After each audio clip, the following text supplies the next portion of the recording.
es šodien atnācu. Man jau sen bija vēlme atnākt un paskatīties, kas te notiek, nevis zinkārs pēc, bet tiešām te Dievs darbojās, jo tā vienkārši zinkārs pēc vairs nestaigā. Draudzē vispār var teikt lielāko dzīves daļu skaitījušas katoliete, kas nepārtraukti, visu kaut būtu iepazina, iedziļinājās, iet uz dievkalpojumiem, uz grēksūdzēm, brauc svētceļojumos,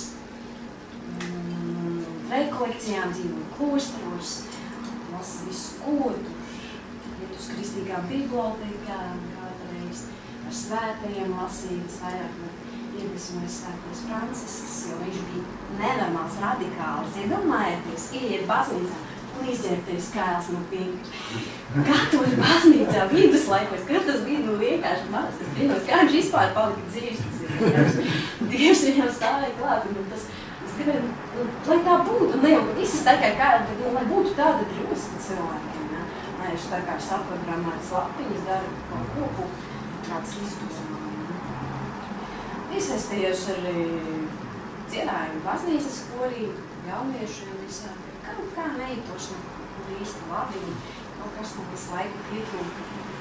Un arī meklēju savu vīru, man likās, taču jābūt baznīcā, tad man taču es esmu no bērnības jau ticīga, bet vēl pirms nezināju Jēzu.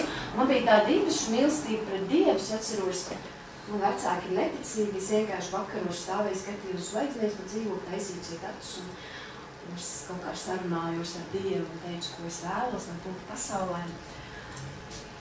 Un man vienkārši gribēs, lai visi cilvēki ir laimīgi un būtu veseli un tā. Vecmāmiņa izdomāja man baznīcu aizot, jo viņa ticīgā ar vectētiņu skaitītos rožakronis. Rožakronis man īstenībā ļoti nepatīk. Atceros, vienā klosterī bija baigi jālūdzās. Es tik kaut ko tur skatos. Kā man, es esmu daļai mākslinieks, man patīk viss skaistās. Es tur pērku ikonas, vēl kaut ko. Un tā, un es māsām saku, kurā brīdī jums rodas prieks. Un tur skaiti vien to pašu, visu laiku. Un tā. Pienāks, ka tu jūtīsi prieku. Es visu laiku kodēju sevi to prieku, un beigās. Un bija viens tāds ticības brālis, kurš uz prieku man, nezinu, vai no dievietos, bet es fakti izdomāju, ka viņš varētu būt mans vīrs, bet līdz baznīcai mēs gājām uz draudzi, bet viņš bija jau laulājies Luterāņu baznīca, viņiem bija sieva un bērni. Un es toreiz nestudēju Bībeli, un Bībelē ir tāda vieta, kad nedrīkst precēt kādus šķirtus vīrus. Es domāju, kāpēc es to nezināju ātrāk? Noteikums. Es vienkārši neprasīju Dievam padomu. Es vienkārši kaut ko izdomāju, tad bija to, ko es izdomāju, man liekas, ja es izdomāju tā, tad tas ir labi. Es vienkārši pietiek ar to, kas es kristiet, un vienkārši. Visu laiku bija tā, ka es uzzināju, ka katoļu baznīcā ir tādas baznīcas tiesas, ar kuru palīdzību var tā kā Dievu priekšā izlēmt atcelt laulības, iepriekšējās laulības esamību. Un es viņu vilku un nešu tur pati skrēju, papīrs rādīju, viņam atnes, viņš tur palasīja. Nekādīgi negāja man līdzi, es domāju. Jo ir tā, ka katoļu baznīca, piemēram, Luterāņu baznīcā, es ietu kļūt tagad no katoļiem Luterāņu labprāt, man ir laulā kaut vai 1 vai 2 reizes.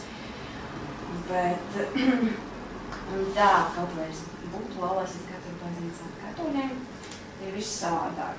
Ja tu esi laulājies Luterāņu baznīcā, tā laulība, jūs skaitās akceptēji un visas tās oficiālās, kas ir baptistikas un vēl visās tajās, kur esi laulājies, tad tu nedrīkst laulāties Luterāņu baznīcā.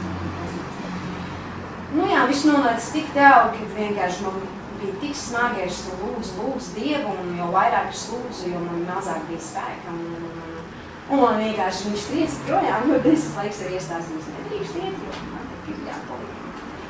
Ir jābūt viņam uzticīgai, un viņš saka, ej prom pie vecākiem, jā, tas cilvēks. Viņš bija kaut kāds ļoti dīvains, viņš ticēja Dievam, bet ikdienas dzīve bija pilnīgi garām. Un nonāca tik tā, ka man radās prieks no rožakrona, viņš bija kaut kāds dīvains fanātiķis, viņam šausmīgi patīk tas rožakronis kaut kā, tā notiek reliģiožē, un viņš smaidīdams un tā, acis starot, bilmāts bildi priekšā. Man tikai aizmīgumi. Tu nekriet, kāpēc tu guļi? Un tāds skatīties uz leku guļi. Baznīcās arī man vienmēr tur iet tur meditācijas vai iekalpojums, vienmēr mīkucīt. Tā, kā īstenībā. Bet īstenībā es varētu daudz un dikti stāstīt savas garīgās pieredzes. Tā, bet es šeit esmu un tādēļ īstenībā, lai runātu par iecietību. Tas ir ne tikai pret visu grēciniekiem, ko mēs tur jūs vēl iepriekš brālis sludināja, ka nedrīkst skatīties no augšas, bet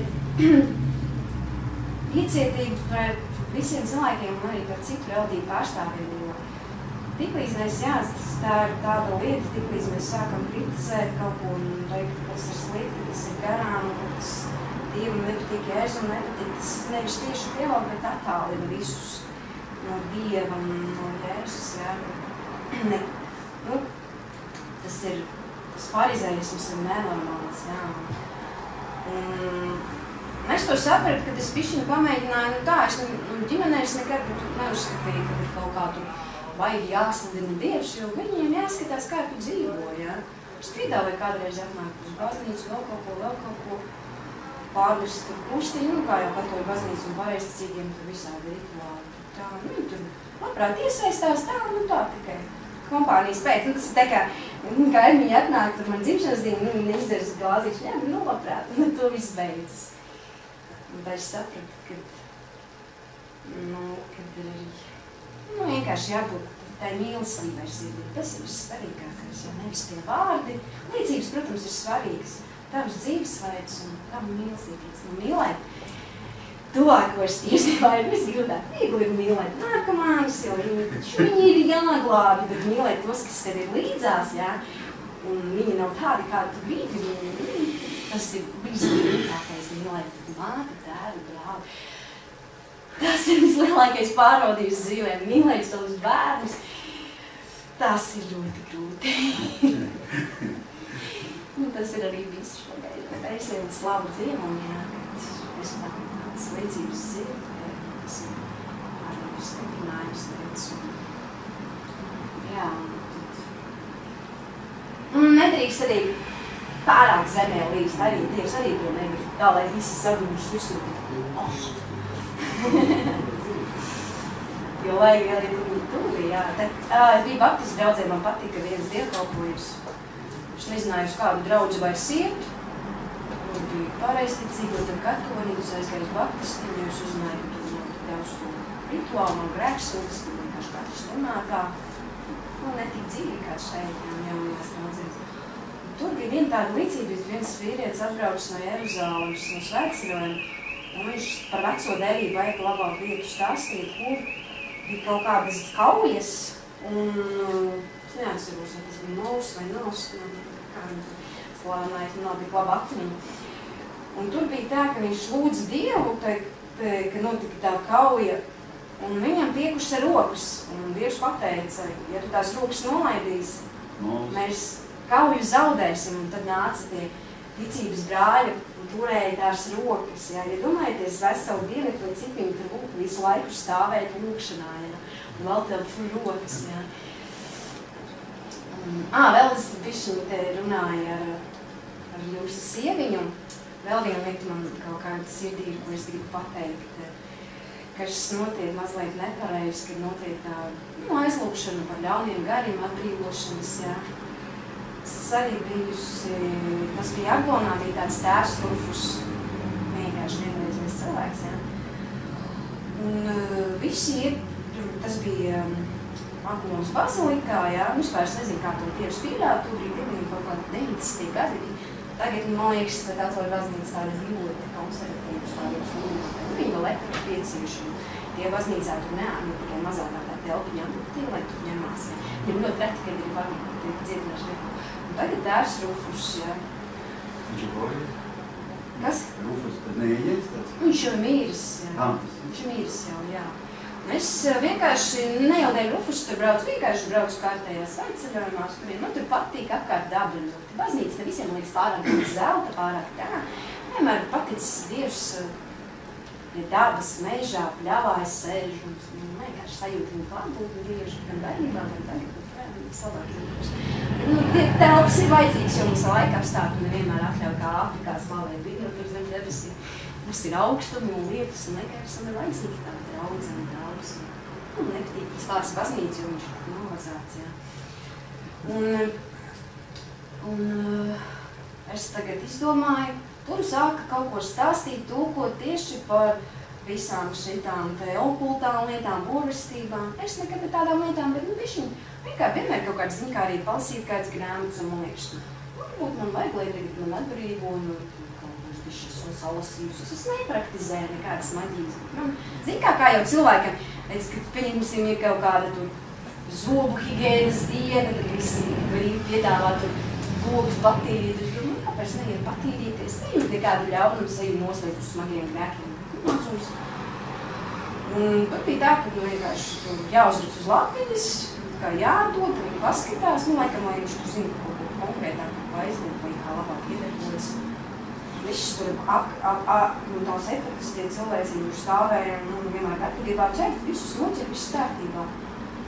Es tagad aizēju, un vienkārši laikam neviens ir iedomājis, ka es tik ātri gāzīšos ar turi, nevis vienkārši kaut kāds pārkīts, kaut kāds reāls klons. Un kā viņš tev tur aizdomīgi, viņi vienkārši paredz, ka viss notiks. It kā ir jaunās draudzes, bet vienalga tie cilvēki pārāk bija pieraduši, ka